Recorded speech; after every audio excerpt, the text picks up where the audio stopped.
Okay. Hey, hi, hello, welcome, hello, and welcome to the Devil's Advocate, episode 10, maybe 11. More chest hair, less chest hair. We're gonna do less. It's Christmas. This is the Puritan episode. No, it's not. Hi, welcome. My name is Jack Hazley. This is the Devil's Advocate. I think it's episode 10. I actually can't remember. Yeah, we're gonna call it 10, and I don't know. Actually, you know what? Let's call it episode 12 for the 12 days of Christmas. Even though it's not episode 12, it might be 10. I think it is, but I've recorded a few episodes that I've had to destroy irreparably for one reason or the other, which is a shame because one I really liked, but I got lazy and I was holding my microphone by my hand, and so it was really echoey, which was odd, if you will. So this is episode 12, and if you don't like that, I don't care. It's 12 for the 12 days of Christmas, and this is my gift to my 18 loyal viewers. Thank you for watching. You guys know the deal at this point. Anyone who's watching The Devil's Advocate, I'm going to try and argue with myself. We're going to try to do a couple of Christmas-themed topics, if you will.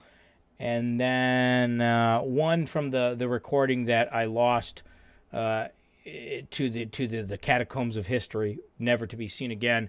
I guess if you do want to listen to a really echoey version, just holla at your boy, and I'll PM it to you. I don't know. So it's The Devil's Advocate, episode 12. Welcome. So I think I can't remember. It's literally been so long, and I'm so lazy about doing it that I can't remember my format. So I think we'll do stand-up dates first. I only have one at the point of this recording. Last time I recorded, I had like 3, but it took me so long to edit it that they had already passed, and so now it doesn't matter. So I have one sometime in January, somewhere in southern/middle Wisconsin. It'll be fun. There's a lot of social distancing. It's me, DJ Stephen B, Alex Morris, and Tracy Schrader. So that'll be a hoot. That'll be a holler. Come to that one if you want. Other than that, and the 26th. And that's some pretty fucking bold statement, assuming that I will film this on the 22nd and have it out. So hopefully I'll try and edit it tomorrow during work. So I'll try and get it then. But on the 26th, at Skyline Comedy Club, I'm doing 2 shows there, opening up for Mr. Rob Breckenridge. So that'll be a lot of fun coming to one of those. And then otherwise, that brings us to tonight's sponsor. And tonight's sponsor is none other than Samsung. It's a tech giant. What is there even to say about Samsung? They make TVs, phones,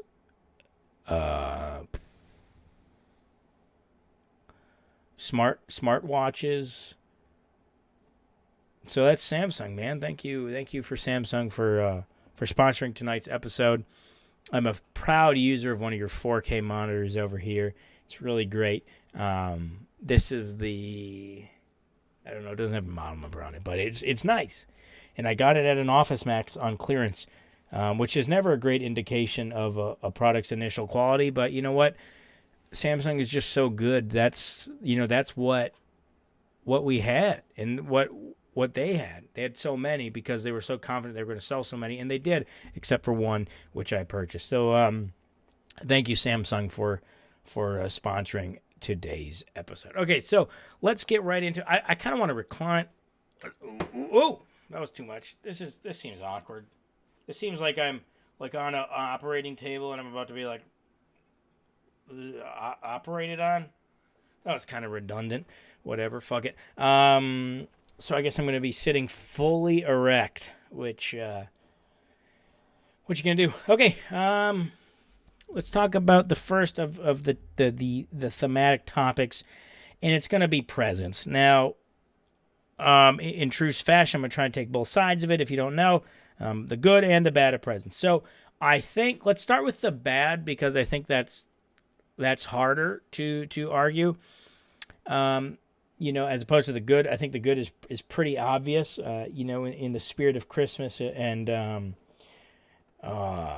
being thankful for those around you. So I think the bad sides of Christmas presents are, one, I think it's a very consistent and potentially unnecessary economic strain on a lot of people. I think there's a lot of pressure, especially those closest to you, to get them something super cool, something super awesome. Like I bought my wife a laptop, and we have to argue about who's paying for the groceries. So was that an intelligent purchase?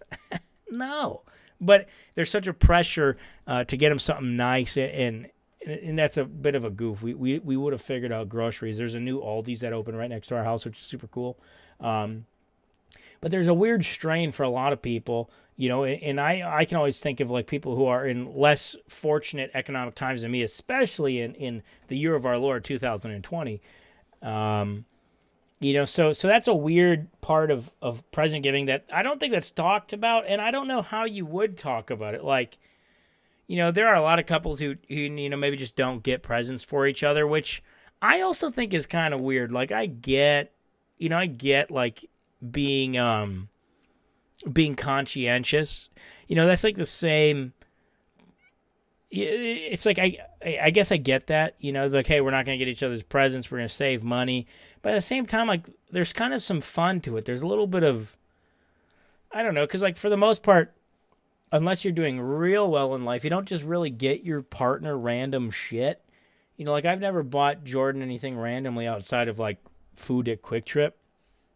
So I think Christmas is kind of like a weird, and maybe anniversaries, I guess, for the married folks. But like, I think for the most part, most people in the world don't give their significant other like a tangible symbol, if you will, of their appreciation. And maybe it's kind of shallow and consumeristic to assume that the only way you can show your appreciation, or that a primary way you can show your appreciation is through the giving of a gift, which is not the point I'm trying to make.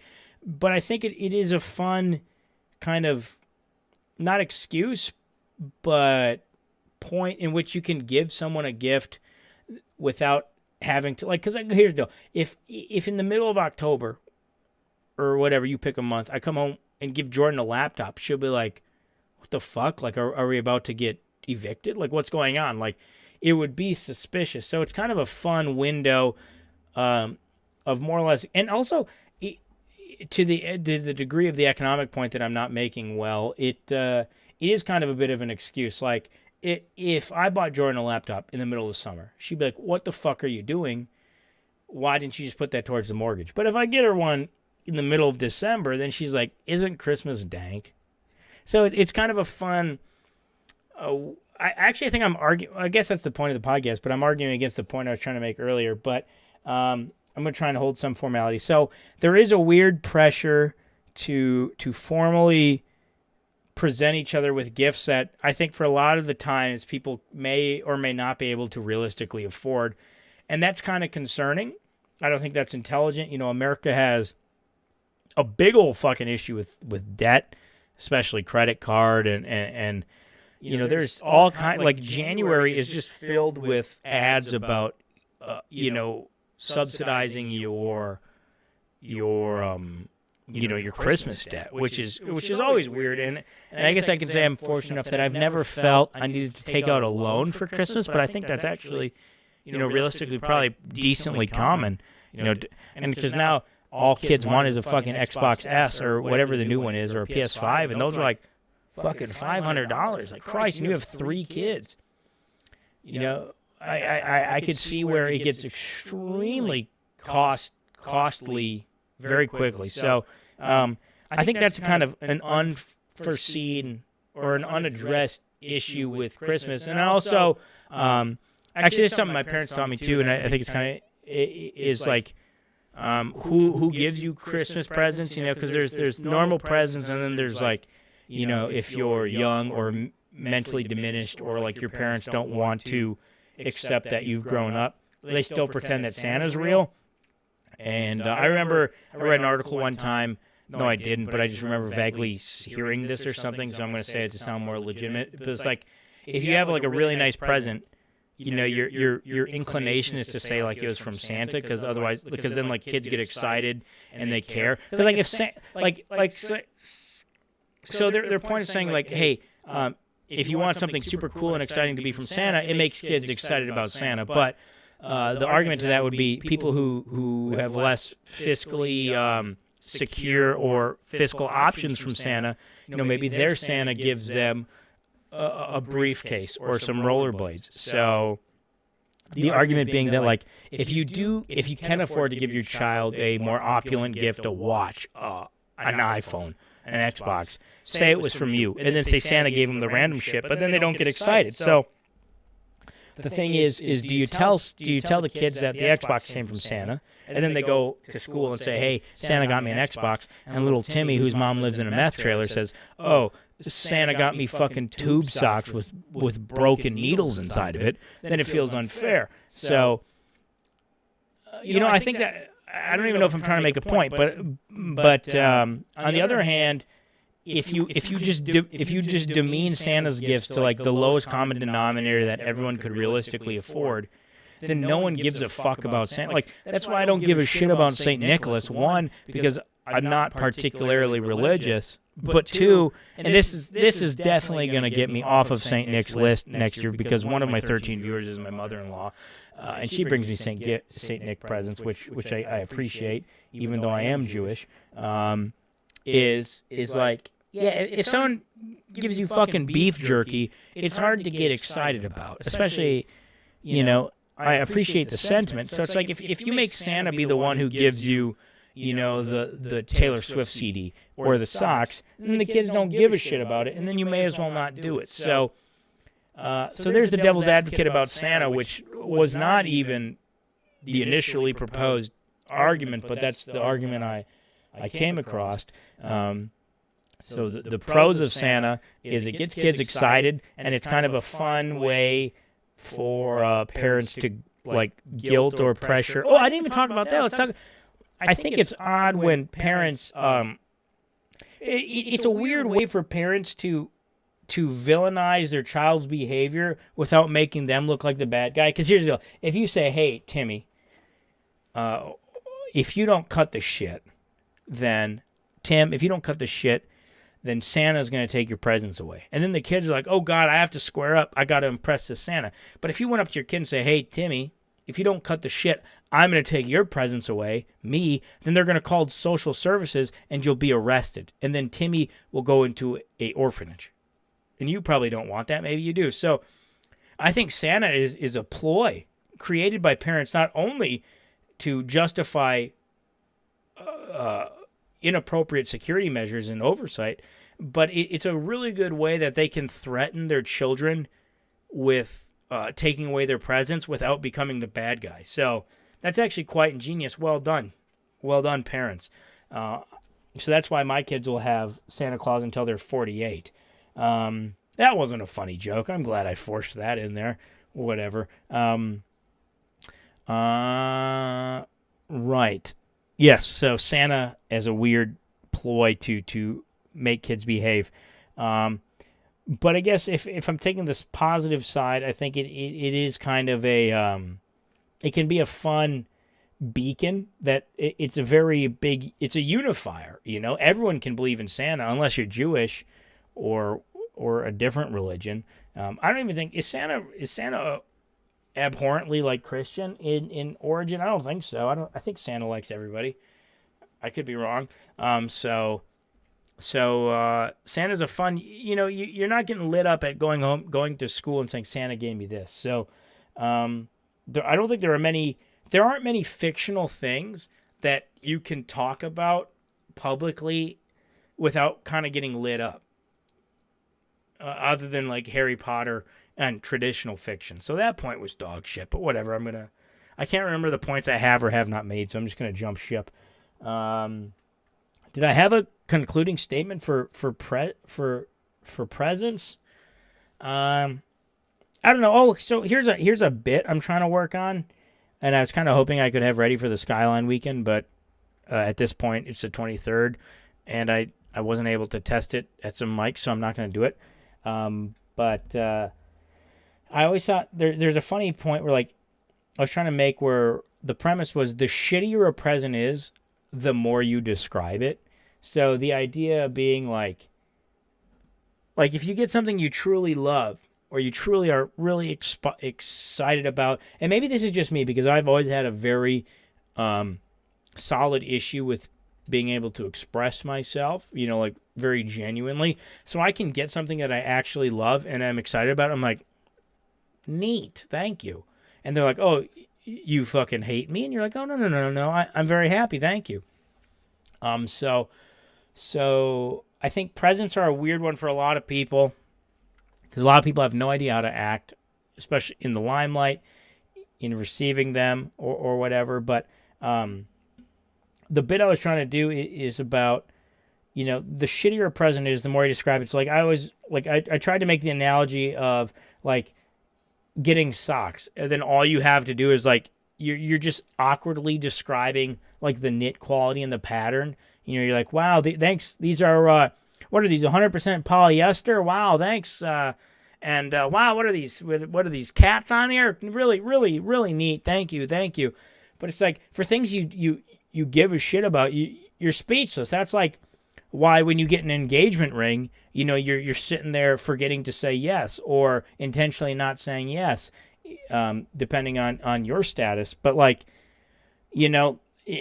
to put it like the punchline I was trying to make is like that'd be like giving someone a wedding ring and they're like, oh wow, a marquee cut, not really my favorite, or oh wow, the halo diamonds, it's kind of cheap, but it gets the effect across, like.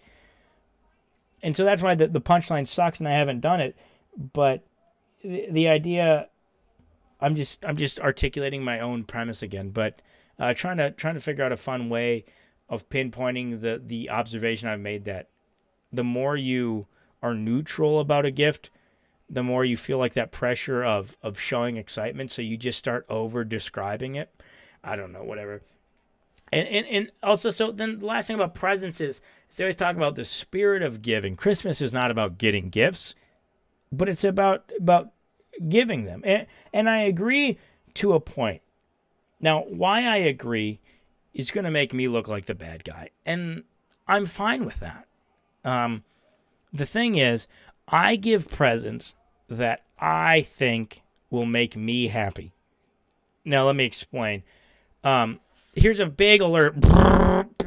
Big alert right here. Right over the center of the screen. If you are Sam and you are watching this before Christmas Eve, stop watching right now. Sam, do not watch this right now. Turn it off, please, for me. And if you are my father, if you are Brad, stop watching. Turn it off.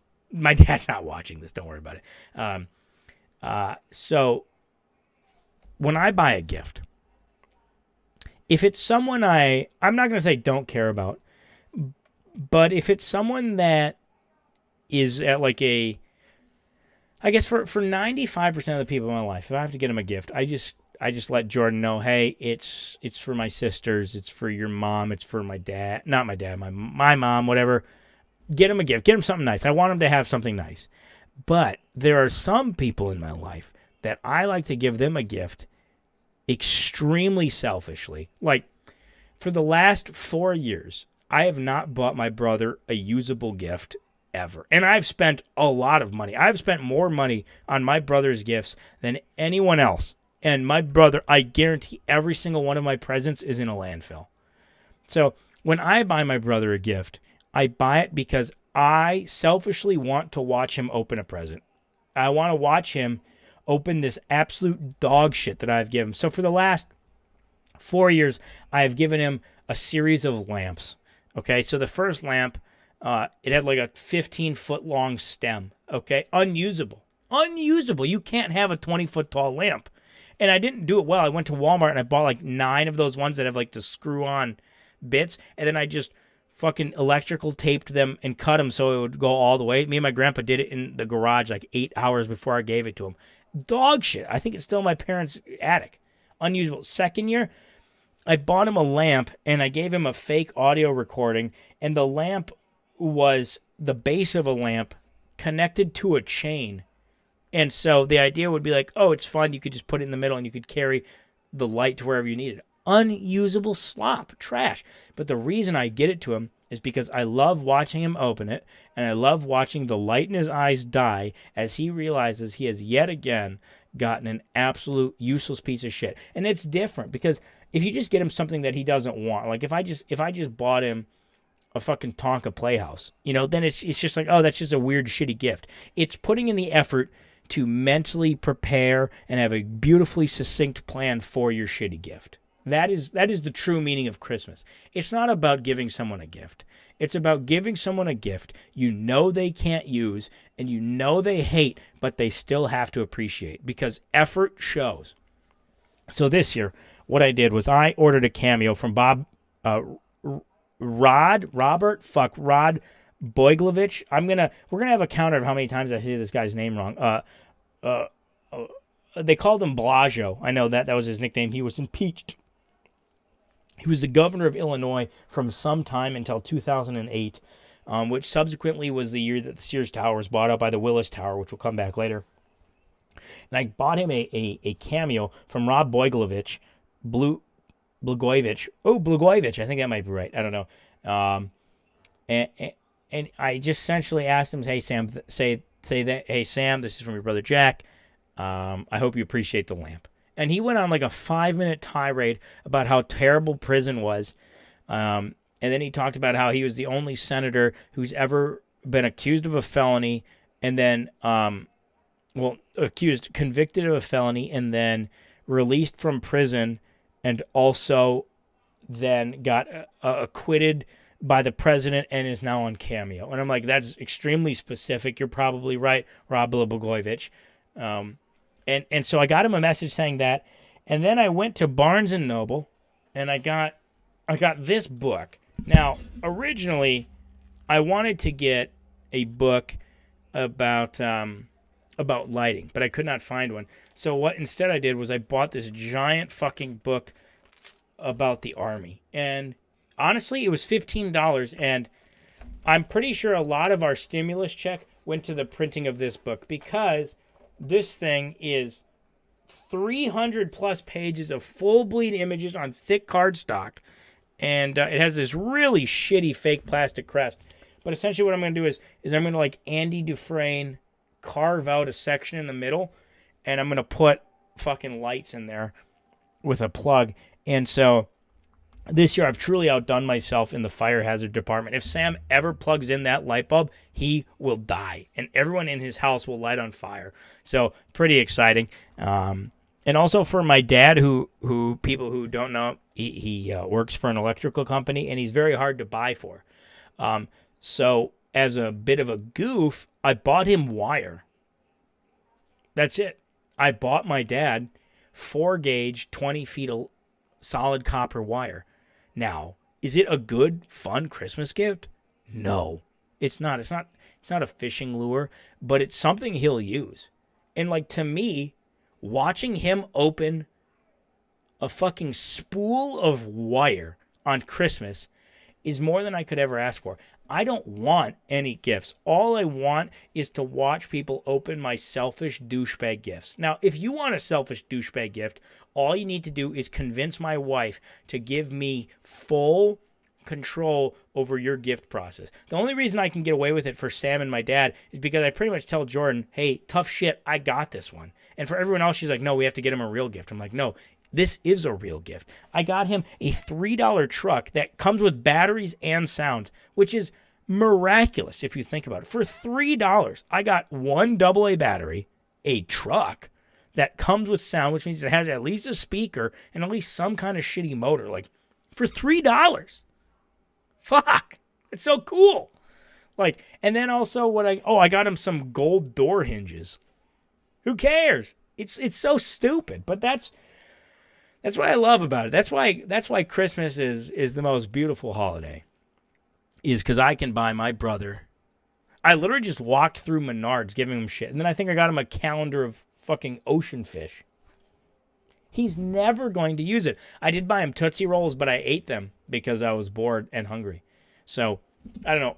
I feel like I've talked about presents and kind of other stuff for like 20 minutes. I have no idea.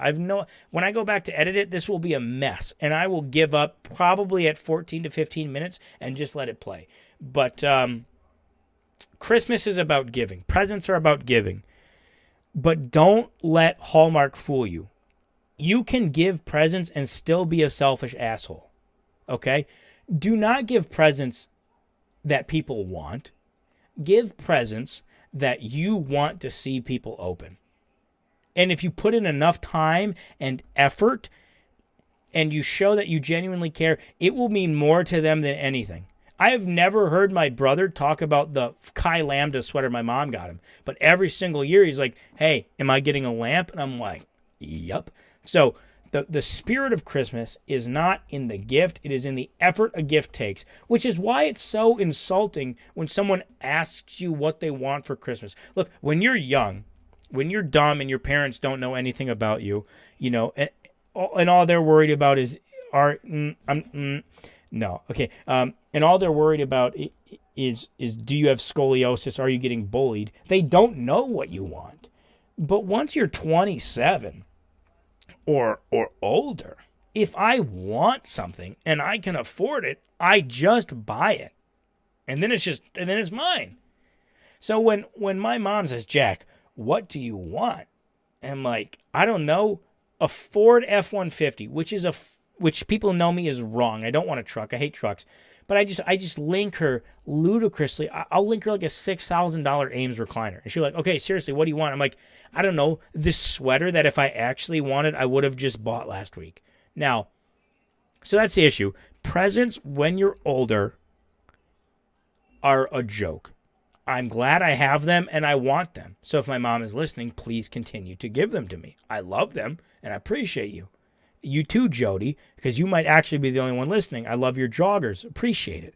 But I don't need anything. What I need is to laugh and have fun in my life. So if you can give me a gift that makes me laugh, and even if it's at my expense, that's a great present. So why will Sam forever get a lamp that he cannot use and will be irreparable? Is because it makes me laugh. And that's the spirit of Christmas. It's about giving. Giving myself a chuckle. Okay. We got 3 minutes. I was going to talk about another premise I wanted to talk about where I believe that we shouldn't tell people over 70 anything. But I'm not going to. It's too all-encompassing to bring up for a 3-minute stint. So for the last 2 minutes, let's talk about Christmas carols, I guess. A lot of people don't like Christmas carols, which I get. I think Christmas carols remind people of Christmas, which there are a lot of reasons to not like Christmas. We're going to have like a 4-second somber note. For a lot of people who have lost close family, Christmas doesn't feel the same. And Christmas carols often remind you of Christmas, and that will remind you of your family. Somber note over, okay? That's not a fun part about carols. And because it reminds you of that aspect of Christmas. The fun part about carols, one, they are very easy to sing. Very rarely does a Christmas carol reach into a very bizarre, unattainable octave. Christmas carols are like the modern day sea shanty. Anyone can sing them. It's not about singing it good. It's not about singing it well. It's about the spirit of singing and having fun. So I think Christmas carols are fantastic. Now, I think a lot of people who hate Christmas carols are over-inundated with them. People who work in retail or they work in an environment where they can't escape. They're stuck on some dog shit radio station that has a 2-hour playlist of Christmas carols, and then it makes them go insane and they shoot a place. Now that is not fun. So I think, and also I will say this, I hate what I would maybe consider modern Christmas carols, like rocking around the Christmas tree. No, don't care. Don't want it. I want Nat King Cole. I want some old school, God Rest Ye Merry Gentlemen level stuff. That stuff is fun. That's great. And that's in the spirit where it was just fun baritones slinging tunes. So I think let's just get this over with very formally. Pros. They're very attainable. I think everyone can sing them. Most of the time, they're very repetitive, so it's easy to remember. They're fun. They're accessible. Here's the thing: if you love different artists, a lot of artists will have really shoehorned cash grab Christmas carols. Like if you like Hunter Hayes, there's probably a Hunter Hayes Christmas album. If you like Katy Perry, all of a sudden now you get your favorite artist singing songs that you otherwise couldn't tolerate. So if you like rising artists, and Christmas carols are often like you'll get some shit Christmas albums. So it gives you some more content from some of your favorite artists, which is something I think that cannot go understated. The cons, they're repetitive. They can be reminiscent of times that you maybe would rather not remember, which I don't think is necessarily a takeaway, but I don't know. A lot of people seem to be very divisive, and I think they can be played too early. I agree that there's a fine window at which Christmas carols go from being fun to being too early. And I agree, as much as I love Christmas carols, December 25th, or what the fuck is Christmas Day? Is that the 5th? Right. At 11:59 p.m., it has to be wrapping up. You can't start Oh Silent Night at 12:58. It needs to be over by the 26th. So if you're playing Christmas carols after Christmas, you should be publicly executed. And speaking of public execution, that's episode 12? Is that what I called it? I think, yeah, 12, episode 12. And thanks for watching. You guys know the rules. I'm going to try and argue shit with myself. If you want to hear me argue something, just leave it in the comments below. If you had fun, comment or like it. Share it with a friend. But otherwise, have a good Christmas. I'm going to really desperately try and get this edited and out tomorrow so this message isn't horribly late.